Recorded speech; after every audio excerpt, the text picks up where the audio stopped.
there's kind of some truth to it because it's an expensive sport. You don't find a lot of like black Africans playing tennis because it's very expensive. There are there who do so, but it's very expensive. So you're gonna need some sort of help, maybe sponsorships or of which is there, as long as you have the talent. It's all, if you have the talent, if you have the work ethic, you can get all those sorts of resources to become a good player. But the stigma is that tennis is a white people's sport, but it's not. It's everybody's sport, and it's very common in Zimbabwe, and it's very common in Africa in general. It's just that it's expensive, and you're going to need some sort of support and some sort of resources to get there. So you don't think because your country is situated closer to South Africa have anything to do with the popularity of tennis in Zimbabwe? No. I mean, look at Burundi. Right. Burundi. I don't know if you know. I have no idea. Burundi, like it's tennis. It's not the wealthiest country, but they've produced. I know a guy, actually, he's my brother-in-law. He played Wimbledon. I don't know if you know Junior Wimbledon. Yeah, I know. Played Junior French Open straight out of Burundi. From nothing, but the talent is out there, man. The talent is out there. The players are out there. It's just, I don't know, maybe the media or the exposure. The exposure, and the knowledge. Like me talking to you now, now know that tennis is a thing. You can put your kid in tennis if you move back home to Nigeria. Right. I have a lot of good friends from Nigeria that play tennis that are now in the United States. Wow. Playing college. Some tried pro. Some are now coaches here in the US.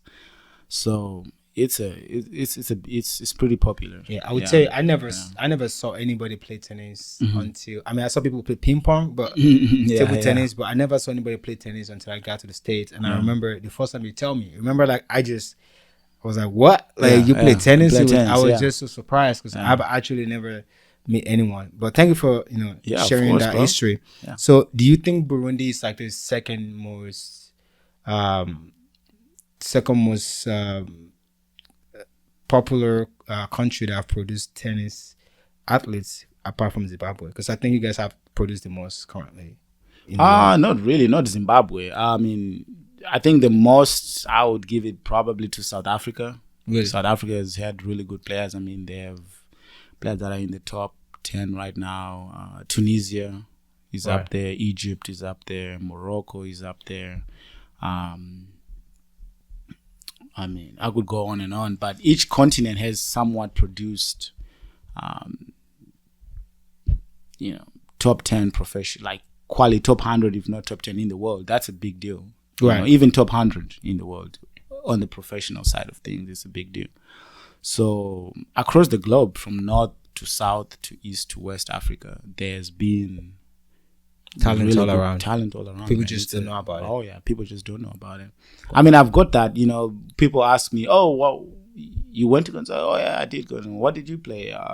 Soccer? Were you a soccer player?" "No." Then I'll say, "Guess." "Oh, you ran track?" "No." "Played basketball?" I mean, I'm 5'6". "No, I didn't play basketball." "So what did you play?" "Tennis." So they shocked, like tennis out of all the sports. How did you get into it? Then they're all like curious about it. Fair enough, but it's a popular sport all across the continent. It's a popular sport. It's just not your everyday sport where you get up and you play tennis. It requires hours and hours and thousands of hours and days and years to become great. Yeah, I read the Andre Agassi book. It's one. That was a good book. It's a really good book. Yeah, it opens my eyes to. When did you read it? I read it maybe in 2016. I think. Oh, okay. It was one of the first book I read because I had nothing. I didn't know nothing about tennis. And I watched like the Williams sisters, whatever. I've never actually sit down and know how the set goes. And in the book, it was kind of explaining, how intense the training just to become a professional tennis player is. It's crazy. Miles and miles and miles.